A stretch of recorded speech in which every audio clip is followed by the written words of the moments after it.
Amidst the global pandemic, I haven't had the opportunities to see any of my grandparents as much as I would like to, given the health risks. I noticed that quarantine and isolation really began to negatively affect my grandparents and their happiness.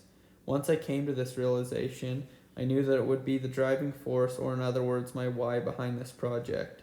To tackle the problem head on, I decided to prepare care packages for the elderly in a care facility near my hometown.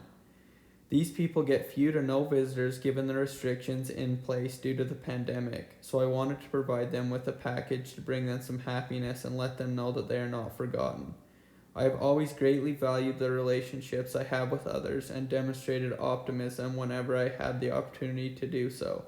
Given the circumstances, I knew that the best way to be authentic while incorporating these values would be to connect with every individual through a special care package with items that would bring joy, happiness, and optimism for the future. I was able to practice empathy by taking the time to better understand each resident's circumstances in the facility to maximize the impact the care packages had on each resident. After speaking to my friend who is a CNA at the facility, I created a flyer that incorporated items that best met the wants or needs of each resident. I knew that the best way to collect donations would be through social media advertisement and word of mouth. I posted the flyer on all of my social media platforms, and fortunately, I got an outpouring of support from so many people. My first wave of donations provided me with enough items needed to make 45 care packages. I also reached out to the local elementary school, who provided uplifting letters from each of the students in a few different classrooms, ranging from 1st to 6th grade.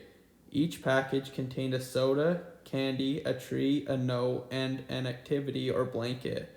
I was also fortunate enough to inspire those to create projects of their own.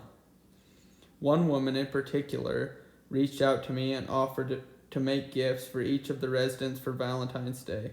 This expanded my mission beyond what I could have imagined at this point, which was amazing.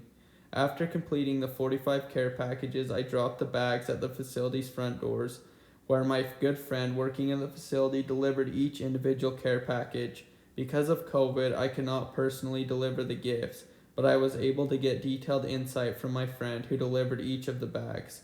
She mentioned that they were all super happy and very grateful. The residents also said that they were pleasantly surprised to be receiving a gift, given it wasn't for a specific reason like a holiday. She then told me that residents especially loved the letter that the elementary students wrote them, saying that it was a small gesture but something they would cherish. One incredibly amazing story is about a very unhappy man who sleeps all day in his dark room.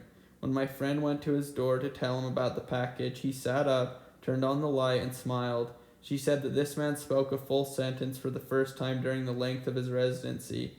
After delivering the first set of care packages, I received another wave of donations from many generous people around the valley. Given the time frame I had for this project, I didn't have time to prepare and deliver more care packages from the second wave of donations that I received. I have made arrangements to prepare and distribute more donations within the next week. For these next gift bags, I learned that I need to generalize the packages with only treats inside the individualized bags while delivering the activities enclosed in boxes so the CNAs can distribute them based on interest and need. This process allowed me to witness the extraordinary impact even the smallest gesture has on happiness in a person's life. I was also blessed with the opportunity to see the difference that I can make if I take the initiative to practice and implement the leadership qualities I have developed into my everyday life.